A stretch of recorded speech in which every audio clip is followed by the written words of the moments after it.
It's hard to put the effort in to create greatness, but it's a lot harder to accept the reality that you could have been great.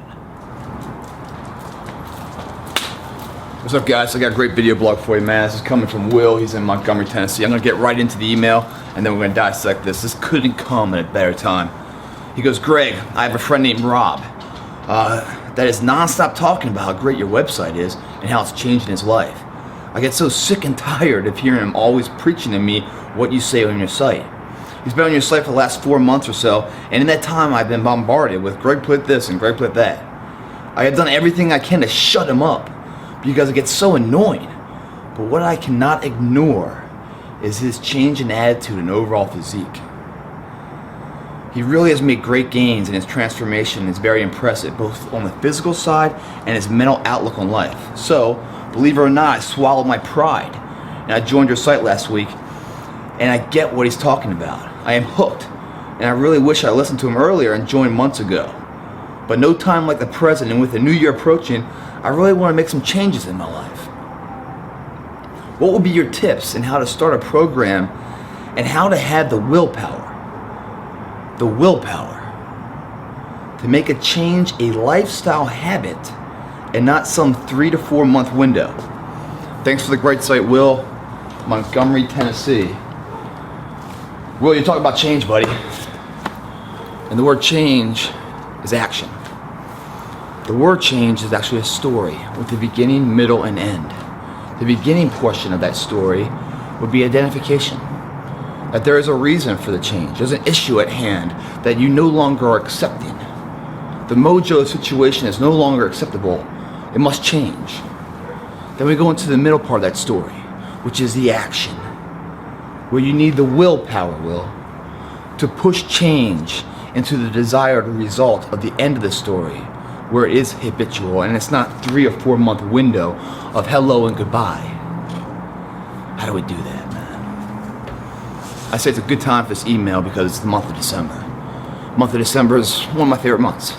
Why? Because everyone comes together in celebration for the holidays and rejoicing all the successes and triumphs throughout this year. Identifying their shortcomings, their failures, where they could have improved more. It's a time of celebration and rejoicing, as well as a time of personal reflection of where things could have been better, where their effort could have been applied more efficiently for a better desired outcome. During this time in December, we're allowed to kind of pump the brakes on work, take a deep breath, let the voices come to a whisper, and kind of evaluate where we are before we embark on the next year.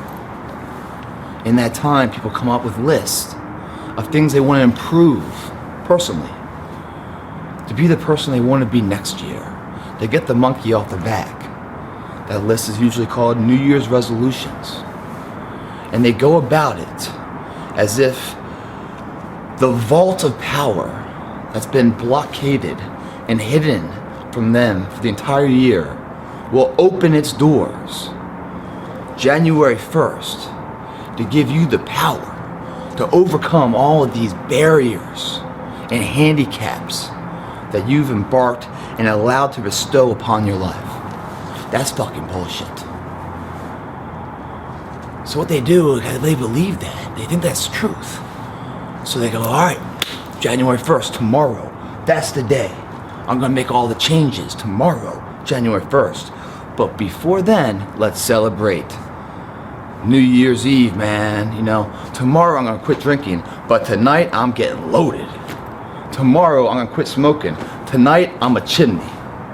Tomorrow I'm gonna, start eating right, but tonight everything's game. And they go through all the debaucheries of life. And that night, thinking the next morning when they wake up to start that new year, they're gonna have all the power and be that fucking hero, where they can overcome all these barriers for the first time in their life. That's a system of disaster that will fail every single day and twice on Sunday. You're setting yourself up for failure. You can never succeed there because we don't have enough fuel in the tank. We don't have enough willpower. Willpower is a combination of due diligence, dedication, work ethic, sweat equity, sacrifice. All of that is the willpower needed for change. Change is where we currently are. We don't want to be there.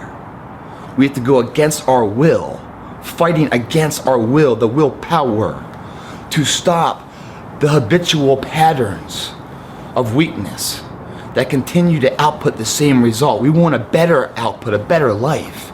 Therefore, we must change up the nomenclature of the system, improve it, if we ever wanted to output something of higher quality. How do we do it? How do we use willpower to create a change that turns into an involuntary action of habitual habits, character, where work isn't and it doesn't take effort to continue that path, with a force driving that locomotive in action, that force driving the progress of change isn't willpower anymore, it's love. And it becomes easy. How do we do that?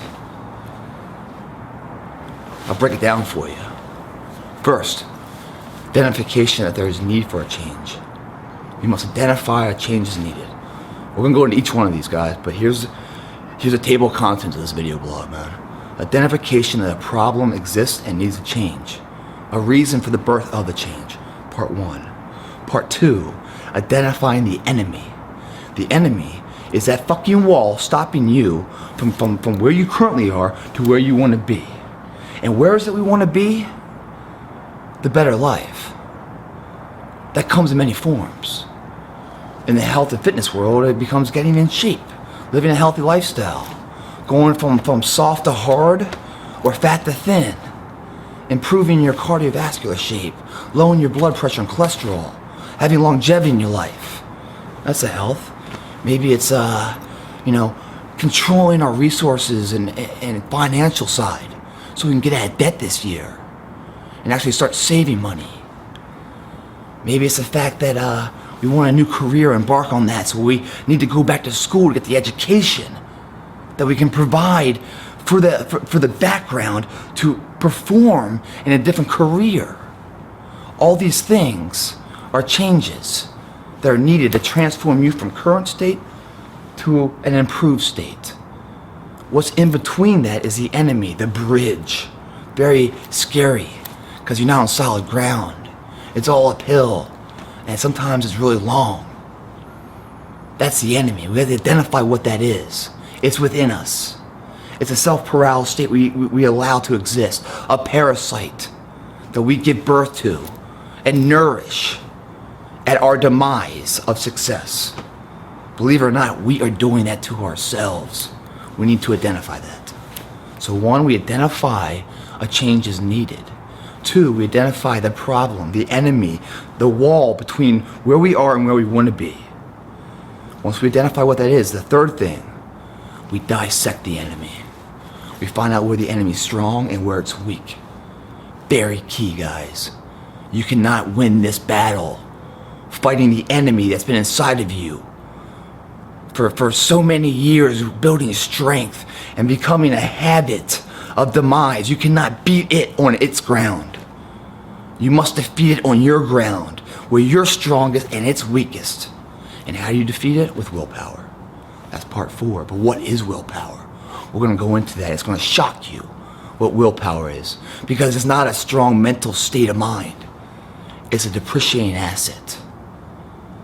It's like the energy in your cell phone. Every night you gotta recharge it. It depreciates every single day the more you use it, and you only have so much every day.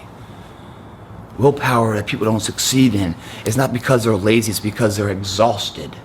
We'll get more into that. Then part 5, it becomes a daily battle every single day. A winnable, achievable daily goal. Daily battles that add up to win the war. And that fight is with the willpower. And every time you win a battle, every day, a piece of that willpower, the next fight isn't as much needed. Less willpower is needed because part of the energy is transferred into the belief of what the other side feels like. and you want it. And you start to taste it. And once you start to taste that, then you wonder why you ever stayed here so fucking long. And then the transfer of work and energy of willpower to make the change. Voluntarily change. Forced nature of change turns into an involuntary state of passion driven. Then it becomes habitual. And then you own that. That's part of your character. So first thing, identify the problem. December right now, guys. A lot of time for this. Everyone's coming up with their New Year's resolutions. You know, where they came up short, where they can improve upon. You know, you must believe inside that the change is needed. If you don't believe it, don't bother starting it. The war is too long and too hard, and you will fail. Your willpower is not strong enough to beat that if you don't believe it. Meaning, if you're trying to improve yourself to adhere to somebody else, if you're trying to make a change for the betterment of someone else's approval of you, it is a system of disaster. You'll never win that. You'll try it and you'll fail. And then you think even less of yourself, that you're a failure, and you get depressed. And you'll never see any of the positive part of change. You just worked your ass off to feel depressed because you didn't believe in the struggle to begin with. So identifying the problem, right? Whatever that may be. Maybe it's an addiction problem you have. You want to kick this year. You know, your spending habits, because you keep on spending things instead of saving things, and you're in this debt right now. You want that new career, you know. You want to get, get in better shape, whatever it may be. Once you identify that there is an issue there, then you must decide if you believe that change must happen. Once you've identified a change is needed, guys, we can move to step 2. Step 2 is what the enemy, identifying what the enemy is. That's the thing stopping you. That's the hard work that we're scared to do, because it takes us out of our comfort zone and puts us into a situation where things aren't quite as easy. And we got to cross that bridge. That bridge, you can see the end of it if you believe that bridge is something you need to cross. Meaning, if you believe that change is needed, you can cross that bridge, you can see it. But if you don't believe that change is needed, that bridge goes on forever. You never get there. You believe in it, the bridge is short. The enemy is identified. All right, the enemy here is a bunch of different situations. But the enemy is always a parasite. It's something inside that we've allowed ourselves to grow. We've accepted the weakness. We've given birth to it and nurtured it into the issue at hand that we are now addressing as a problem that must change. A parasite in nature, guys, cannot live on its own. It must feed off the host. The host is you. It can't step out and have an individual life. It's energy, it's food, it all comes from the host being you. It's a disease. And it has a very strong presence and protective measure within your body. When I say protective measure, it has a voice that it keeps telling you why you need it. It's trying to stay alive. It doesn't want to die. So it's trying to trick you into thinking you need this. You see that a lot with addictions. Not just chemical addictions, but food addictions, laziness addictions, habitual habits that don't rise us to the level of where we can be or what our real potential is. Brings us down. Once we know what the enemy is, then we need to dissect the enemy and find out where its strengths and weaknesses are. You see this all the time in sports, guys. All the time. Meaning, every Sunday in the NFL, any given team, right, has some of the best athletes paying millions of dollars to be on this team. The best coaches, they come up with a great offense, a great defense. But what wins a game is the play strategy depending who they're playing. They study the tapes all week long of the other team. They learn their strategies, their patterns, and then they find the weaknesses in them. And then they organize their game plan to develop and envelop their weaknesses, and they attack them at that weak chain for the victory. They don't just show up every single Sunday as the same offense and just say, we're gonna win by force and just drive through everything. No, that's stupid. You must know your enemy and then know the strengths and weaknesses. And then combine that with your strengths and weaknesses and try to match up your strengths to its weaknesses if you want to succeed. You know, when I was wrestling, you know, I always thought that I could just, you know, if I was bigger and stronger than my opponent, the sheer force of power could override and win every match. I could just force that motherfucker into submission. I could just force the move just by power. It wasn't until later that I realized that speed and technique are the real tools of a champion. Meaning, if I was going to shoot on this guy, I would set him up for failure first. I would pump fake, so he coming back, open himself up, a window of weakness, then I shoot in. If I was doing a duck under, I push his head down, his natural reaction is to fire back up. As he fires back up, I duck under. Basically, he's doing the move for me.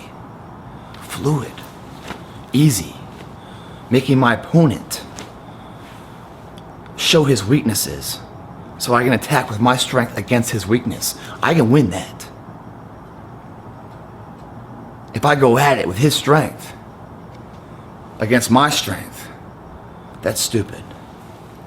I always say, guys, in the gym, the greatest muscle you learn and you grow and you build is your brain. There's a million ways to do it. All roads lead to Rome, basically. But there's an efficient one that's better than all of them.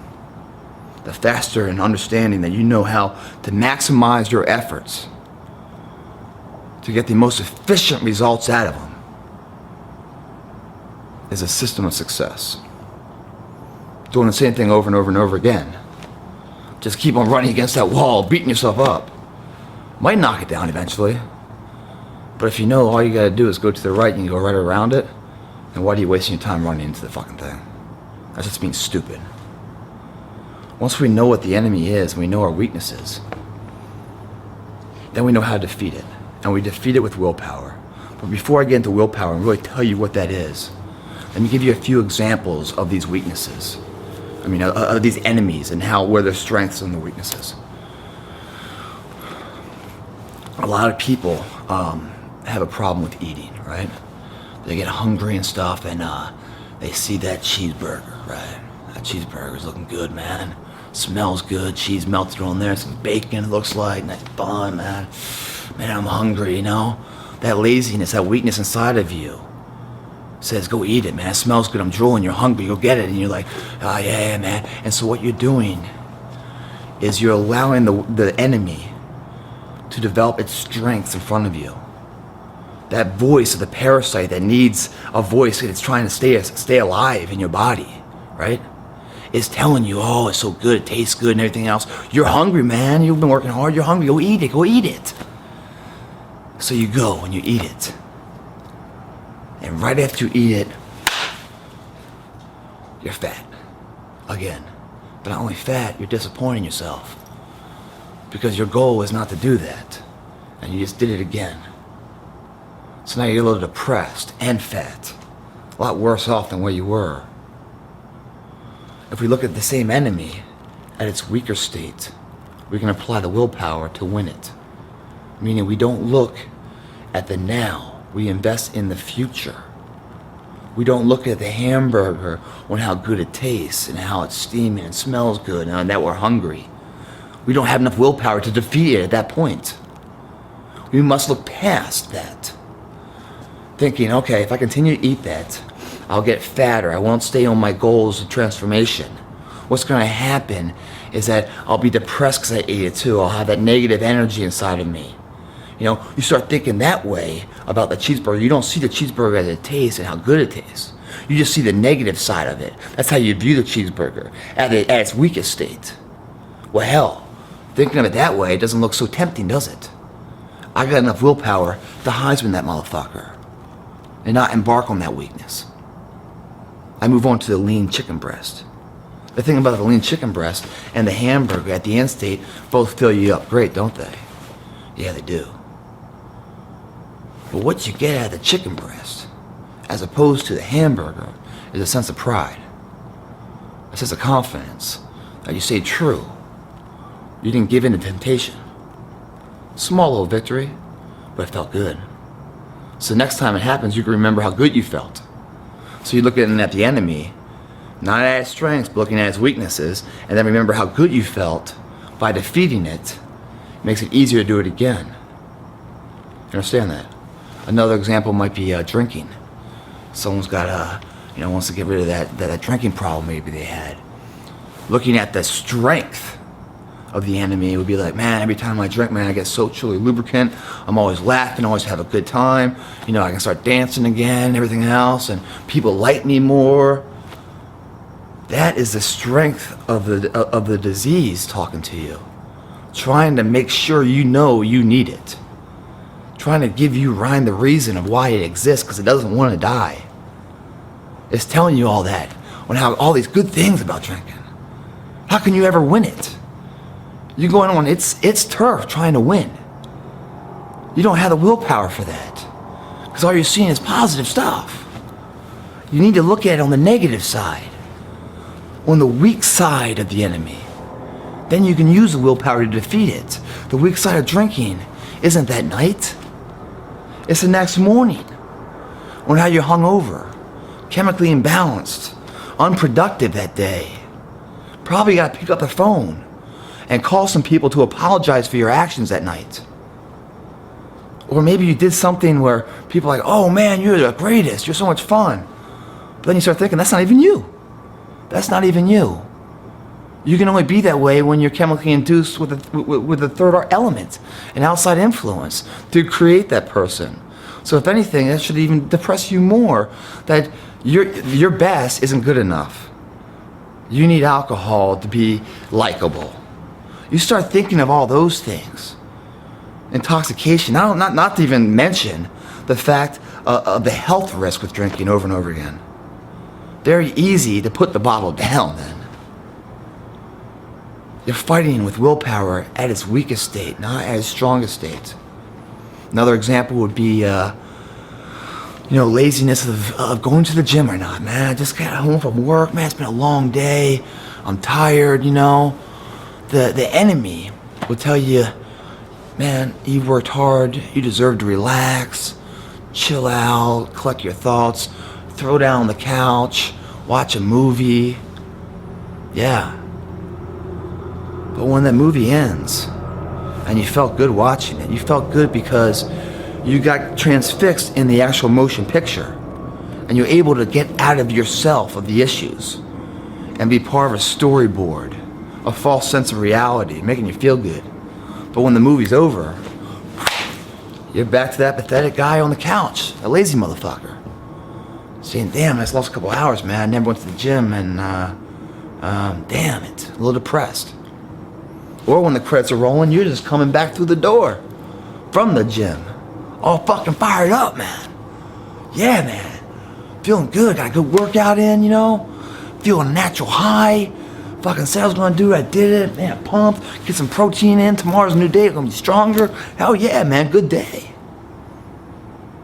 So instead of fighting the enemy at its strength, as you're about to go to the gym thinking, oh, how tired you are, how you had a long day, you got an early morning to get up, I don't want to go to the gym. Instead of thinking that way, which is the strength of the enemy, which you cannot beat with willpower because it's too strong, think about how great you feel when you come back from the gym.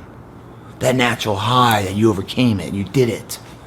You're no longer a person just speaking hollow words, you're backing up with action as a role model. You're a man of character. Think of that feeling, how great that feels. That's the weaker side of the enemy. The enemy here being laziness. So you think of the weaker side of how great it feels coming back. That's all you think about. That, with your willpower combined, will get you in the car and in the gym, bypassing the movie that night, ensuring you stay the path. Do you understand what I'm saying here, guys? Every single vice we have, we self-create. These are the enemies. They're parasites living in us. It can't exist without us. We give birth and nourish them. And we had them on our back for far too long. Years and years. They've grown into these fucking monsters now. They're strong as shit.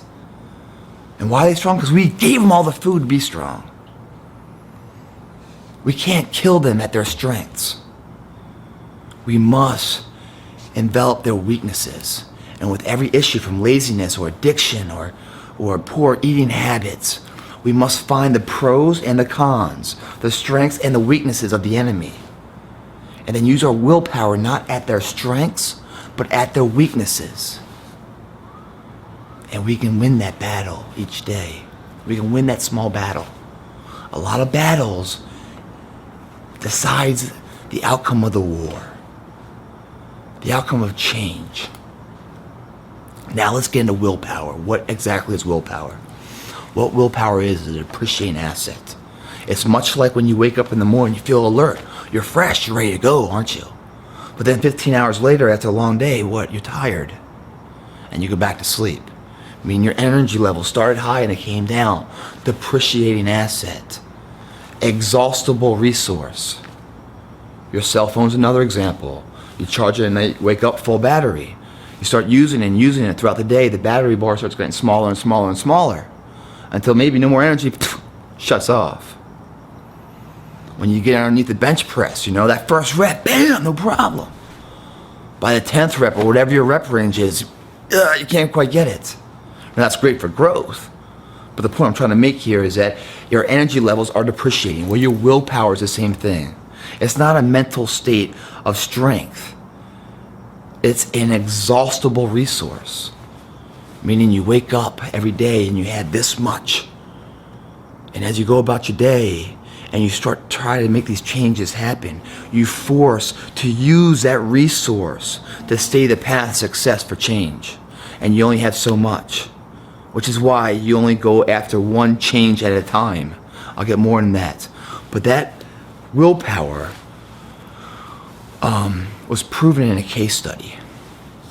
And I'm reading a book is where I found this case study. My dad turned me on to the book. It's called The Switch. Really good book. I suggest you reading it. But what they did in this case study is they took 20 people. They had them not eat for a while. And then they had them come in a room. They divided them into half, 10 here and 10 here. All of them pretty hungry by now, right? So they say, hey, you 10, we're going to give you some chocolate chip cookies, man. And go ahead and enjoy them. So they bring out this bowl of fucking warm chocolate chip cookies right out of the oven. They're smelling good, they're gooey, and you know, these 10 people are eating them and loving them. And like, this is great, you know. The other 10 motherfuckers told you can't eat them. They're drooling in and shit, man. They want some of that cookie. But no, they're told you can't have them. So they have to sit there and use up their willpower to fight the urge. Because they're hungry and it smells good and, but they know they can't, so they don't. What they get is a fucking cold, sorry-ass bowl of radishes. Fucking radishes, man. Who the fuck would eat a radish? I don't think I ever have. I'd rather starve than eat a fucking radish. That's their option. These guys over there eating the moist, you know, Nestle Toll Houses, and I got some fucking radish right out of the garden. This is fucked up. That's how I would be thinking. Pissed off. 20 minutes of that goes by, they pull the food out and they go, guys, we got one more study for you guys, if you guys don't mind. They give everybody a pad of paper. That pad of paper is about, 50 pages. Each page the same, being a maze. They say, hey, I want you guys to start with the pen and try to work your way out to the finish line. If you can't get it, no problem, rip it off and go again. And keep on trying until you get it. They go, cool. So the guys that were eating the chocolate chip cookies, went into it feeling good, full and everything else. Boom, trying, no, okay, kept going. 30, 40 times they tried it. What they didn't know is that maze was unwinnable. There was no solution to the system. It was made to be always failed.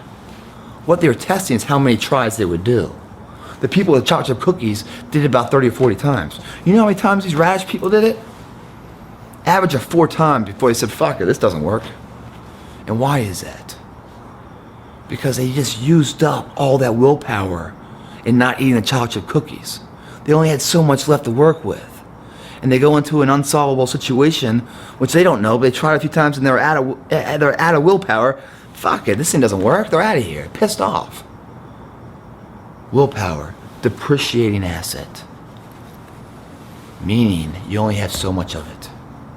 So therefore it's imperative, guys, that when you embark on a change, and that willpower is your dedication, your sacrifice, your due diligence, your sweat equity, your work ethic, all of that is your willpower. The internal drive of combustion. You want to make the most of it. Have an explosion of it. So we go after our demons, these enemies that are in our way of where we want to be, the person we want to be, these walls that we have to hurdle and get around, these parasites are stopping us.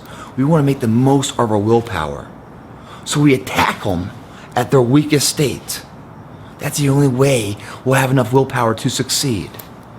It's like a firecracker, guys.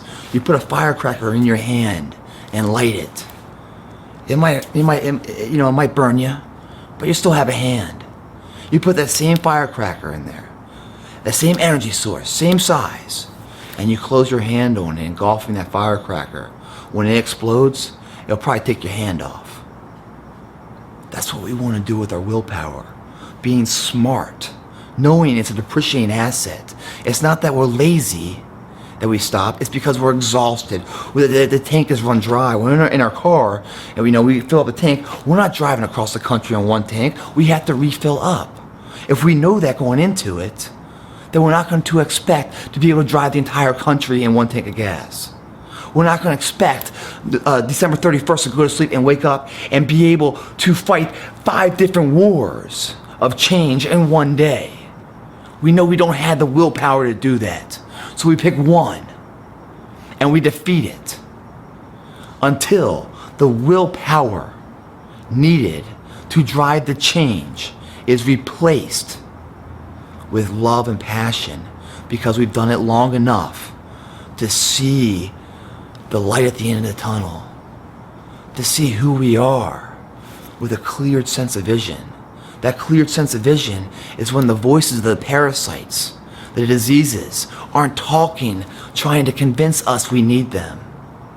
We've beaten them day by day by day, that big giant enemy inside of us. We've beaten over and over, and it's getting smaller and smaller and weaker and weaker and weaker. And all of a sudden it doesn't have much strength anymore. So it requires less willpower for us to defeat it. It's a winnable situation. And what's happening is clearing up our thought process. We're not chemically addicted to something. We're all messed up, We're not feeling lethargic and lazy on the couch because we did go to the gym. We're not eating that hamburger. We're going with the lean chicken. We're seeing the results, man. We're putting the supply and the great nutrition after a hard workout with the chicken, seeing the body grow. Knowing we are the master of our own fate now. We're not subservient to these enemies of weakness and addictions and everything that's holding up the change of evolution of greatness we can be when we hit max potential. We start to see how great it is out there without these vices, these handicaps that we self-created. And then what happens is we love who the fuck we are, and we love the direction we're going. Never looking back, just looking forward and smiling the whole way. And it becomes involuntary. We don't even think about it. It's no longer work to keep that change alive. It's habitual. When once habitual and demise of our efforts, we've now changed it up with willpower in a habitual pattern of success. They say it takes about 6 months of a forced effort of change before it becomes habitual and becomes a habit. 6 months. I think that's individually based, depending how bad you want it, how bad you believe the change is required, how badly it's a must. If I ever want to be that person, this must fucking move. This must get out of the way. It might take 6 months. But you know what? These New Year's resolutions are called New Year's resolution. That's a year. That's not New Day resolution, New Month resolution. It's a New Year's resolution because it might take a year, guys. Know that going into the war. Know there is no quick fix to long-term situations. Know that the fight you're going into of change has been inside yourself for years, decades maybe, growing stronger and stronger, making you almost unaware of what else could be, because you're so engulfed and entrenched with these enemies feeding you all this bullshit, trying to keep themselves alive as a parasite feeding off you, the host. Is it hard work? Yes, it is, guys. It's extremely hard. It's hard to get off that couch and put the effort in for greatness. Let me tell you what else is even harder. What's even harder is to sit back and accept that you could have been great. See the difference there? In that situation, time ran out. You're on the couch right now. It's hard work to make that change. That first step is a lot harder than the second step. But neither step is as hard as accepting the fact that you could have been something. That you could have been great. Let's make the changes here, guys. This year, we sacrificed for greatness. What are you, 25, 30 years old? 1 year, we're gonna make the rest of our life worthwhile. We're gonna give up 1 year for 59 years of greatness. When you put it that way, guys, it doesn't seem, again, looking at strength or weakness. Strength of the enemy, oh my God, it's a whole year. Oh my God, it's a long time. Whole year. Or we look at the weaker side. 1 year and not 60 years. 60 years of being pinned down by some fucking self-created fear. Being half the man I can be, pinned down by something I'm creating, giving birth to. Always coming up short. Not for 1 year, but for 60 more years, for the rest of my life. I'm gonna be that weak guy. Now when I look at it that way, 1 year doesn't seem so bad, does it? 1 year seems like a bargain. 1 year? For 60 years of bliss? Sign me up. Plitt.